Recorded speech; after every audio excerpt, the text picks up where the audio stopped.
নমরুদের মতো বিশ্ব শয়তানকে শায়েস্তা করার জন্য জাতির পিতা ইব্রাহিম খলিলুল্লাহর মতো একজন নবী দরকার ছিল। আল্লাহ পাক রব্বুল আলামিন সেই রকম নবী দুনিয়ার মধ্যে পাঠিয়েছে। কত বড় শয়তান, সমস্ত দুনিয়ার রাজত্ব করত। তো একটু আধটু বেড়ে নইলে তো আর পুরো বিশ্বের রাজত্ব করা যায় না, গোটা পৃথিবীর রাজত্ব করত নমরুদ। 4 জন গোটা পৃথিবীর রাজত্ব করেছে, তার মধ্যে একজন নমরুদ। 2 জন মুসলমান আর 2 জন বিধর্মী। 2 জনের একজন বক্তেরাচার আর একজন নমরুদ।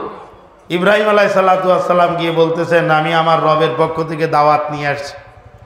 কয় তোমার রবের কি যোগ্যতা আছে, কি পাওয়ার? নমরুদও নিজেকে খোদা দাবি করছিল না, জানেন না আপনারা? ফেরাউন একা দাবি করে নাই, ওরকম পাগল আরো ছিল। নমরুদও নিজেকে খোদা মনে করত। আসলে দীর্ঘদিন পর্যন্ত ক্ষমতায় থাকলে কিন্তু অবস্থা ওই রকমই হয়ে যায়, কথা কয় না?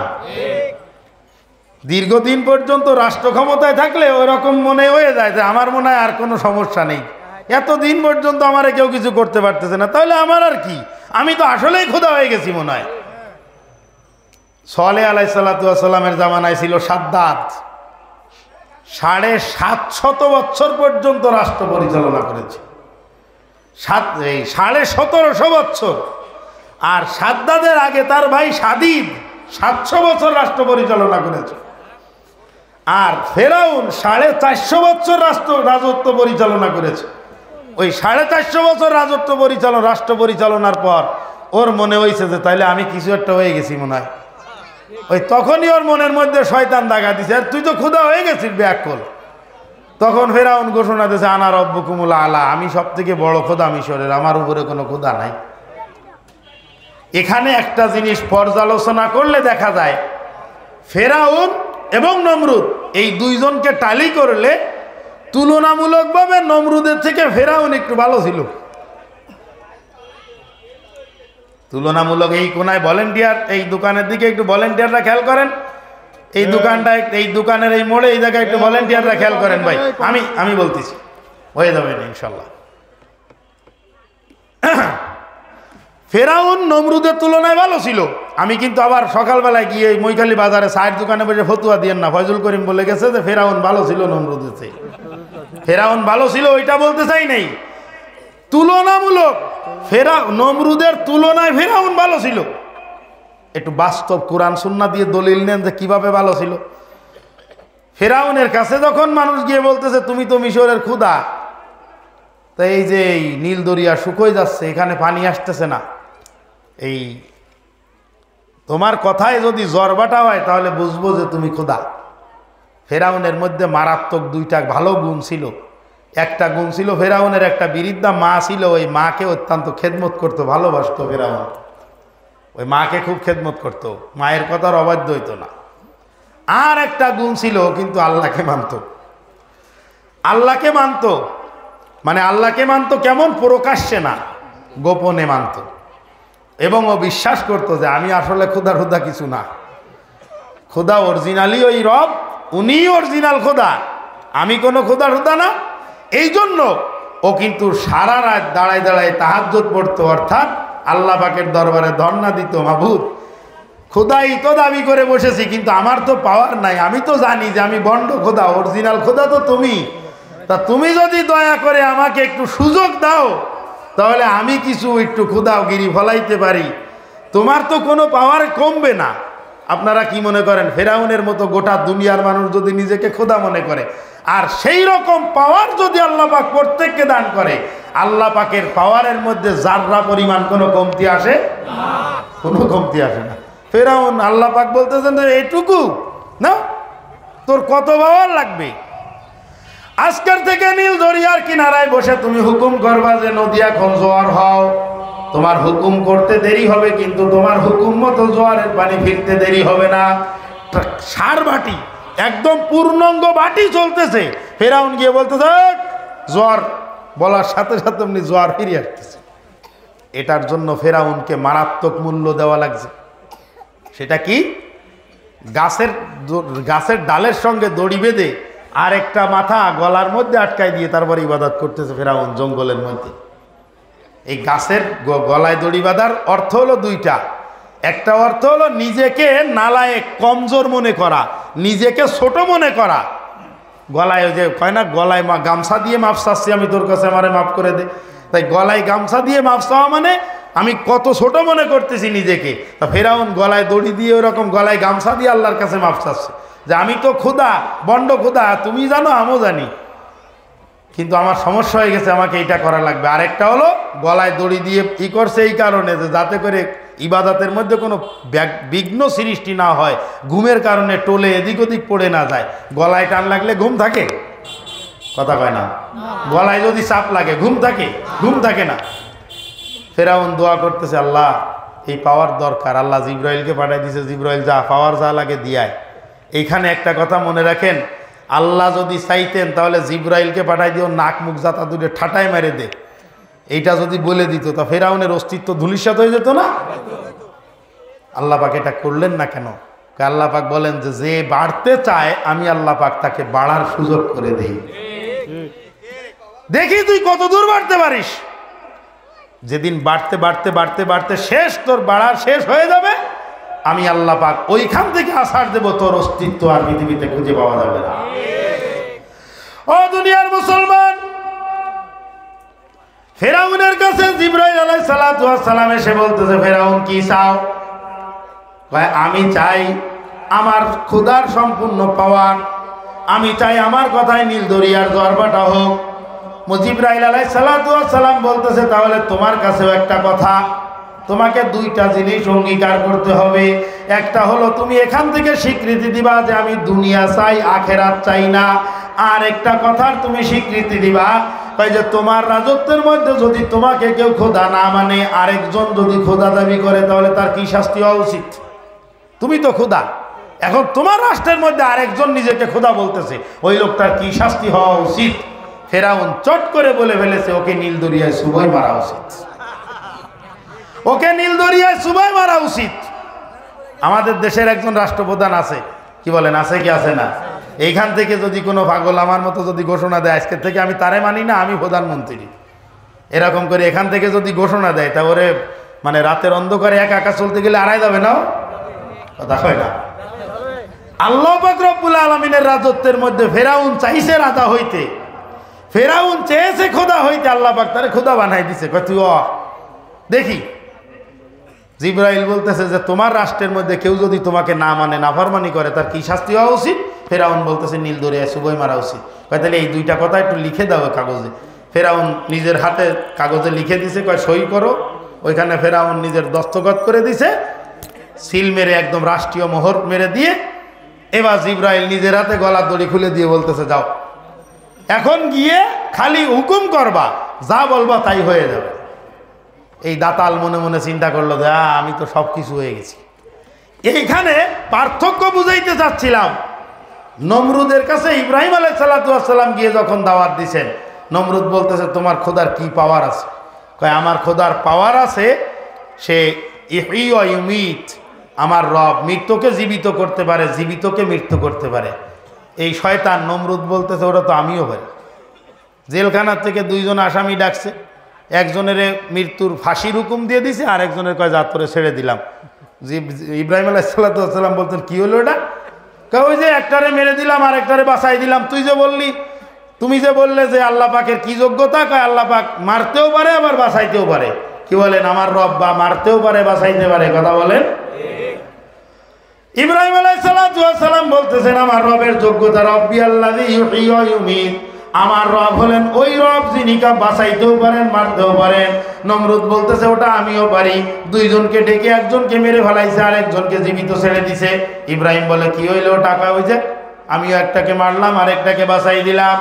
আল্লাহর খলিল ইব্রাহিম আলাইহিস সালাতু ওয়াস সালাম চিন্তা করে দেখলেন, এ তো কত বড় গর্দব, এ গর্দবের তো কোনো গ্রেড নাই, আনলিমিটেড গর্দব, একে তো এভাবে বোঝানো যাবে না। ইব্রাহিম আলাইহিস সালাতু ওয়াস সালাম বলতেছেন, রব্বি আল্লাযী ইয়াতি শামসা মিনাল মাশরিক ইলাল মাগরিব ফাতি বিহা মিনাল মাগরিব ইলাল মাশরিক। ইব্রাহিম আলাইহিস সালাম চিন্তা করলেন, এ খবিসের তো এভাবে বোঝানো যাবে না, এ তো আস্ত একটা গাধা, এর তো কোনো বুদ্ধি শুদ্ধি নেই। বলতে তাহলে আমার রবের আরেকটা যোগ্যতা আছে, আমার রব প্রত্যেকদিন সূর্য পূর্ব দিক থেকে উঠায় পশ্চিম দিকে নিয়ে যায়, তাহলে তুইও তো খোদা, তাহলে তুই পশ্চিম দিক থেকে পূর্ব দিকে নে। এইবার ঠিক হয়েছে, মুরব্বী বলতেছে এইবার ঠিক হয়েছে। এবার নমরুদ বলতেছে যে ফাবুহিত আল্লাযী কাফার, এবার চুপ মেরে গেছে, একদম চুপ হয়ে গেছে। এই চুপ হয়ে যাওয়ার পরে নমরুদ বলতেছে তাহলে এক কাজ কর, আমার খোদাগিরি টিকে রাখার জন্য তোমার যে খোদা ওই খোদাকে শেষ করে দিয়ে তারপরে গিয়ে আমি আমার খোদাগিরি বাঁচায় রাখবো। এই জায়গায় এসে একটু পার্থক্য করার চেষ্টা করেন। ফেরাউনের খোদাগিরি পাওয়ার জন্য ফেরাউন কি করলো? ওই খোদার কাছে নতজানু হয়ে গেল। কি বলেন, কথা ঠিক না? ওই খোদার কাছে নতজানু হয়ে গেল। আর নমরুদ খোদাগিরি বাঁচানোর জন্য কি করলো? ওই খোদার বিরুদ্ধে যুদ্ধ ঘোষণা করে দিল। এই কি পার্থক্য বুঝে আসছে এই দুই জায়গায়? কথা কয় না, রাগ করতেছেন নাকি? এই পার্থক্যটা কি বুঝেছেন? ফেরাউন নমরুদের তুলনায় ভালো, তার প্রমাণ হলো ফেরাউন খোদাগিরি বাঁচানোর জন্য ওই খোদার দরবারে ধর্ণা দিছে, আর নমরুদ খোদাগিরি বাঁচানোর জন্য ওই খোদাকে হত্যা করার পরিকল্পনা করতেছে। এখনো পর্যন্ত পাওয়ার, এই পাওয়ারের দাপট এটা একটা বড় খারাপ জিনিস, মারাত্মক খারাপ জিনিস। পয়সা আছে, গরম, পাশ থেকে গেলে যাচ্ছে ঠুসকা পড়ে যায়, ওই যে ঠোলা উঠে যায় না, পয়সার গরম। এই গরমটা যেখানে সেখানে দেখায়। চায়ের দোকানে ছেলেবেলে যদি আওয়াজ করে কথা বলে, আই বিয়াক্কল ছেলেবেলে, ওনার চৌধুরী, ওনার পয়সা আছে বেশ কিছু, যার কারণে উনি যারে তারে দাঁড়িয়ে দেয়, যেখানে সেখানে থাবা মারে। বিভিন্ন রকমের মসজিদে গিয়ে, ওই কয় টাকা দিস মসজিদে এত জোরে কথা বলিস এখানে, ওই যে কটা পয়সা আছে, ওই রকমভাবে বিভিন্ন রকমের দাপট, বিভিন্ন রকমের গরম দেখায়। এই গরম যারা দেখায় তাদের এখান থেকে শিক্ষা গ্রহণ করা উচিত যে এদের থেকে গরম কিন্তু পৃথিবীতে আর কারো ছিল না। কথা কন ছিল? আওয়াজ করে বলেন ছিল? ছিল না। 450 বছর। নমরুদ ডাক দিয়ে বলতেছে, ইব্রাহিম তোমার খোদাকে শেষ করে দিয়ে তোমার খোদার সঙ্গে যুদ্ধ করে আমি আমার খোদাগিরি টিকাবো। ইব্রাহিম আলাইহিস সালাতু ওয়াস সালাম বলতেছেন, এনি টাইম, কোনো সমস্যা নাই, কোনো রকম কোনো শর্ত নাই, কোনো কিছু নাই, তুই কবে প্রস্তুত হবি সেটা শুধু আমাকে বল। নমরুদ বলতেছে অমুক দিন অমুক টাইমে অমুক মাঠে যুদ্ধ হবে। ইব্রাহিম আলাইহিস সালাতু ওয়াস সালাম বাড়িতে গিয়ে বোঝানোর জন্য বলতেছি নাকে সরষের তেল দিয়ে ঘুমাই গেছে। ইব্রাহিমের কোনো চিন্তা আছে? আরে ভাই কথা বলেন, যুদ্ধ কার সাথে? আল্লাহর নামও কয় না, যুদ্ধ কার সাথে? ইব্রাহিমের ফিকির করার কি আছে এখানে? মূলত তো কথা এটাই, যুদ্ধ করবে আল্লাহর সাথে। আমি ইব্রাহিম, আমার মাঝখানে এখানে কি? ইব্রাহিম আলাইহিস সালাম ঘুমায় 1 সপ্তাহ 1 মাস ধরে নেন, মাঝখানে একটা নির্দিষ্ট টাইম। নমরুদ সৈন্য প্রস্তুত করতেছে, লক্ষ লক্ষ কোটি কোটি সৈন্য প্রস্তুত করে নিছে, প্রস্তুত করতেছে, চলতেছে। ইব্রাহিম খবর কি তোমার প্রস্তুতির? আমি এনি টাইম রেডি, তোমার এখন লাগবে, এখনই শুরু হবে, কোনো সমস্যা নাই। কি তোর কোনো টেনশন নাই? না না, আমার কিসের টেনশন? যুদ্ধ হবে, যার সাথে টেনশন সে করবে, আমি কি করব? যুদ্ধের টাইম কমপ্লিট, সময় কাছে চলে আসছে। নির্দিষ্ট ময়দানে ইব্রাহিম আলাইহিস সালাতু ওয়াস সালাম একাকী, একদম নির্ভেজাল, একা মানুষ, আল্লাহর খলিল ইব্রাহিম ময়দানে উপস্থিত হয়ে গেছে। জোরে বলেন সুবহানাল্লাহ। নমরুদ ডাক দিয়ে বলতেছে তোমার বাহিনী কোথায়? ইব্রাহিম আলাইহিস সালাতু ওয়াস সালাম বলতেছেন আমার কোনো বাহিনী নাই, আমার বাহিনীর প্রয়োজন নাই, প্রয়োজন তোমার রবের সঙ্গে, আল্লাহর সঙ্গে তুমি যুদ্ধ করবা, বাহিনী জোগাড় করার দায়িত্ব হলো আমার মালিকের। 5 মিনিট বাকি, নির্দিষ্ট সময়ের 5 মিনিট বাকি, রণদামামা ডন ডন করে ঘন্টা বাজবে। এই ঘন্টা বাজতে বাজতে বাজতে বাজতে 1 মিনিট বাকি, 30 সেকেন্ড বাকি। নমরুদ বলতেছে ইব্রাহিমের চেহারার মধ্যে কিঞ্চিত পরিমাণ, 1 জাররা পরিমাণ কোনো ভাব, লেশ, কপালটা একটু মানে ভাঁজ হবে যে কি হয় না হয়, এ কি হয় না হয়, এই চিন্তা তো আমার আপনার মতো টাউট মুসলমান যারা তারা করে। কথা কয় না? আমরা যে টাউট, আমাদের ইমানের মধ্যেও টাউটরি। আমি দাবি করি আমি মুসলমান, অথচ আল্লাহ আমারে মসজিদে খুঁজে পাওয়া যায় না। আছে কি? আছে? কথা বলেন, আছে? হুজুর কি কথাটা বললেন? আমারে মসজিদে খুঁজে পাওয়া যায় না? প্রত্যেক সপ্তাহে শুক্রবারে আমি সবার আগে যাই মসজিদে, আমারে মসজিদে খুঁজে পাওয়া যায় না। এই শুক্রবারে মসজিদে যাওয়া এটা কি খাঁটি মোমেনের আলামত? সবাই বলেন খাঁটি মোমেনের আলামত? বলে জুমার দিন মসজিদ ভরে যায়, এমন কোনো মসজিদ নাই যেই মসজিদ জুমার দিন ভরে না। ওই দিন আসরের সময় আবার 1 কাতার 1.5 কাতার হয় কেন? তাহলে বোঝা গেল যে আমার ইমানের মধ্যে, আমার আমলের মধ্যে যথেষ্ট ঘাটতি আছে। কথা বলেন ঠিক? ও মুসলমান, আল্লাহর খলিল ইব্রাহিম আলাইহিস সালাম একদম ভাবলেশীন, হাসি খুশি ভাব। নমরুদ বলতেছে কি ব্যাপার? কয় আমার কোনো দুশ্চিন্তা নাই, যুদ্ধ যার সঙ্গে হবে তার সেইটি বুঝবে, আমার কিছু নাই। একদম যখন 5 সেকেন্ড বাকি আছে যুদ্ধের রণদমামা বাজতে, সামান্য একটু সময় বাকি আছে, কয়েকটা মুহূর্ত বাকি আছে, এমন সময় দেখতেছে মিছিল করতে করতে আল্লাহ পাক রব্বুল আলামিনের বাহিনী ময়দানের দিকে আসতেছে। জোরে বলেন সুবহানাল্লাহ। মিছিল করতে করতে চলে আসছে। বর্তমান যে সময়টা চলতে, মারাত্মক মশা, কি পরিমাণ মশা তার কোনো শেষ নেই। বাঁশবাগানের পাশে দাঁড়াবেন তা ওই মশার মিছিলের চোটে মানে কানে তালা লেগে যাওয়ার মতো। কথা কন, এত বেশি পরিমাণে আওয়াজ ওদের। ওই যে বাহিনী করতেছে যখন, এদিকে তো নমরুদের মনে করেন কামান, তীর, ধনুক, বর্ষা, তরবারি সব প্রস্তুত। এখন এমন এক বাহিনী আসছে, এই বাহিনীর মোকাবেলা করার জন্য মর্টিন, গোলপ, ওই কয়েল তো নমরুদ নিয়ে যায়নি। কথা কয় না? নমরুদ তো নিচে বড় বড় বন্দুক, মনে করেন তরবারি, বর্ষা, ভেলা, ধনুক ইত্যাদি। নমরুদ তো ওইগুলো নেয় নেই। এই বাহিনীর মোকাবেলা করার জন্য যা লাগবে তা তো নমরুদের কাছে। ও ইব্রাহিম, এগুলো কি? কয় আমার আল্লাহর বাহিনী হলো এগুলা। সুবহানাল্লাহ বলেন। আল্লাহ পাক রব্বুল আলামিন বলেন, দুনিয়ার মধ্যে তুই যত বড় শয়তান হবি, যত বড় তোর পাওয়ার থাকবে, তোর পাওয়ার যত বেশি হবে, আমি আল্লাহ পাক রব্বুল আলামিন তত তুচ্ছ জিনিস দিয়ে আমি তোকে শেষ করে দেব। তোর পাওয়ার যত বেশি, আমার বাহিনী তত ছোট হবে, তত ছোট। একদম দেখ, পিছনের থেকে শিক্ষা গ্রহণ কর। নমরুদের শেষ করে দিয়েছি একটা ল্যাংড়া মশা দিয়ে। সুস্থ মশাও না, ল্যাংড়া মশা।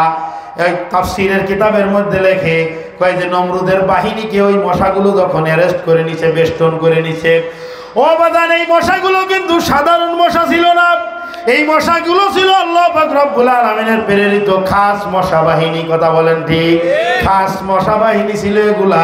কয় যে সমস্ত এক মুহূর্তের মধ্যে দেখা গেল পুরো ময়দানের মধ্যে শুধু হাড্ডি আর কঙ্কাল পড়ে রয়েছে, কোনো গোশত নাই। মশায় গোশত পর্যন্ত খেয়ে ফেলেছে। একটা মশা মাত্র অসুস্থ মশা, ঠ্যাং ভাঙ্গা মশা। আল্লাহ পাক, আমি কি করব, আমি তো অসুস্থ। কয় তুই তাহলে নেতা শয়তানটারে ধর, কমান্ডার ইন চিফ ওরে ধর। আল্লাহ পাক রব্বুল আলামিন বলেন, এত বড় রাজ, এত বড় পাওয়ারফুল বাদশা নমরুদ, আমি আল্লাহ পাক এক মুহূর্তের মধ্যে শত শত জুতার বাড়ি তার মাথায় মেরে আমি দেখাইছি। কথা বলেন ঠিক কি ঠিক না? ও দুনিয়ার মুসলমান, বর্তমান দুনিয়ার মধ্যে সব থেকে বড় পাওয়ারফুল দেশ, রাষ্ট্রটার নাম হলো আমেরিকা। আর আমেরিকার সব থেকে বড় পাওয়ারফুল প্রেসিডেন্ট আমার জানা মতে একজন ছিল জর্জ বুশ। কথা বলেন ঠিক? এই জর্জ বুশ কিন্তু মুক্তাদার আল জাহিদির কাছে জুতার পিঠা খেয়ে তারপরে বিদায় নিয়েছে। কথা বলেন ঠিক? ও দুনিয়ার মুসলমান, আল্লাহ পাক রব্বুল আলামিন বলেন, পৃথিবীতে যত ক্ষমতা, যত পাওয়ার, যে কোনো প্রকারের পাওয়ার হোক না কেন, সমস্ত প্রকার পাওয়ারের পাওয়ার আমি আল্লাহ পাকের হাতে। কথা বলেন ঠিক কি ঠিক না? কুলিল্লাহুম্মা মালিকাল মুলকি তুতিল মুলকা মান তাশা ওয়া তানজিউল মুলকা মিম্মান তাশা ওয়া তুইজ্জু মান তাশা ওয়া তুযিল্লু মান তাশা বিয়াদিকাল খায়র ইন্নাকা আলা কুল্লি শাইইন কাদির। বাদশার বাদশা আমি আল্লাহ পাক রব্বুল আলামিন। আমি আল্লাহ পাক যাকে চাই তাকে বাদশা বানাইতে পারি। আমি আল্লাহ পাক যাকে চাই একজন বাদশাকে রাজপ্রাসাদের থেকে টেনে হিসে নামাইয়া আমি আল্লাহ পাক রব্বুল আলামিন এক মুহূর্তের মধ্যে 14 শিখের মধ্যে ঢুকাই দিতে পারি। কথা বলেন পারে কি পারে না? ও বাংলাদেশের মুসলমান, আমার সোনার বাংলায় এই 52 বছরের মধ্যে আল্লাহ পাক রব্বুল আলামিন এই কাজটা কয়েকবার করে দেখাইছেন। কথা বলেন ঠিক? মুরব্বীরা বলেন, আমাদের বাংলাদেশের স্বাধীনতার স্থপতি বঙ্গবন্ধু শেখ মুজিবুর রহমান পাকিস্তানের জেলখানায় আবদ্ধ ছিলেন কি ছিলেন না? কথা কয় না? 71-এর সময় বন্দী ছিলেন। ওইখান থেকে আল্লাহ পাক রব্বুল আলামিন তাকে রাষ্ট্র ক্ষমতার উপরে বসাই দিয়েছে। আমাদের এরশাদ সাহেব 10 বছর পর্যন্ত রাষ্ট্র ক্ষমতা পরিচালনা করার পর আবার 8 বছর পর্যন্ত জেল কেটেছেন। মুরব্বীরা বলেন, তাহলে আল্লাহ পাক জেলখানার আসামিকে বাদশা বানাইছে, বাদশাকে জেলখানার আসামি বানাই দিছে। ও দুনিয়ার মানুষ, সমস্ত রকমের পাওয়ার, যত রকমের পাওয়ার আছে সমস্ত রকমের পাওয়ার আমি আল্লাহ পাকের হাতে সংরক্ষিত। কথা বলেন ঠিক কি ঠিক না?